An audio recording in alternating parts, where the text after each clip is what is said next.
मीमांसा civil service academy में आपका स्वागत है। आज का जो करंट अफेयर का लेक्चर है, उसमें हम चर्चा करेंगे किसकी? बजट की। क्योंकि अभी हाल ही में वित्त मंत्री ने बजट पेश की है और इस बजट में जितनी भी शब्दावली यूज़ हुई है, राजकोषीय घाटा, वित्त वर्ष, ठीक है? ऐसे जो वर्ड हैं, इस वर्ड का अलग-अलग से लेक्चर लाऊँगा। ये पूरी सीरीज़ चलेगी और पूरी बजट बेस पे होगी।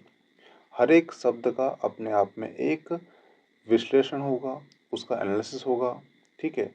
तो प्लीज़ पूरी सीरीज़ को वॉच करना। तो आज हम समझेंगे राजकोषीय घाटा जीडीपी का 4.9% है। तो ये 4.9% क्या है, ये समझेंगे।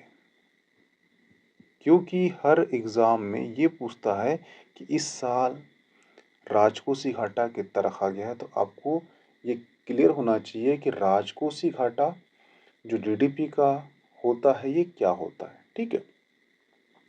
तो ध्यान रखना, अभी इसके पहले अंतरिम बजट आया था और अंतरिम बजट में जो राजकोषीय घाटा रखा गया था, वो रखा गया था 5.1%। हुआ क्लियर? ठीक है? यानी कि राजकोषीय घाटा जो वर्तमान है, उससे अधिक था और अभी जो राजकोषीय घाटा रखा गया है, वो इससे कम है।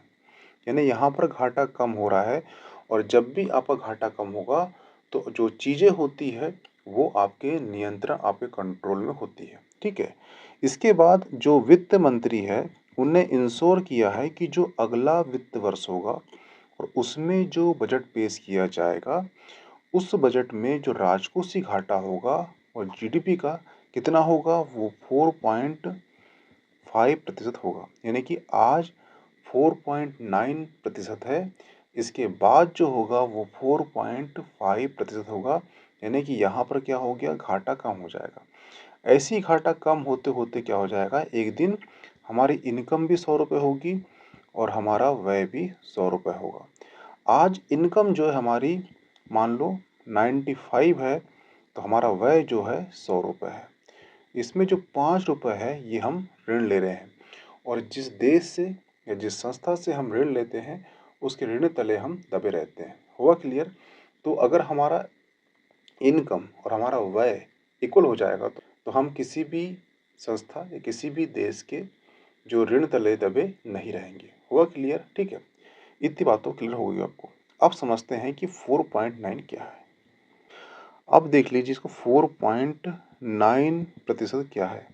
तो इसे मान लीजिए आप 5% मान लीजिए। हुआ क्लियर? अब मान लीजिए आपके पास कि सरकार के पास आमदनी होगी, तो सरकार क्या करेगी? सरकार उसे खर्च करेगी। खर्च कहाँ करेगी? वेतन में, वेतन देगी। कहाँ करेगी? पेंशन देगी। सरकार इंफ्रा बनाएगी, सरकार सड़क बनाएगी, सरकार रक्षा में खर्च करेगी। तो इन सब में क्या होगा? खर्च होगा। और मान लो वो खर्च कितना हो गया है, वो ₹100 हो गया है। ठीक है? तो ये खर्च ₹100 जो हुआ है, तो ये जो खर्च है, इसमें घाटा होगा।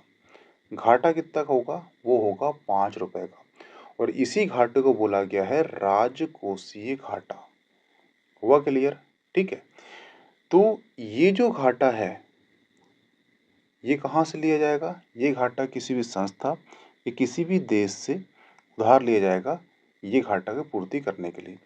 यानी कि सरकार के पास जो पैसा पहले था, वो ₹95 था।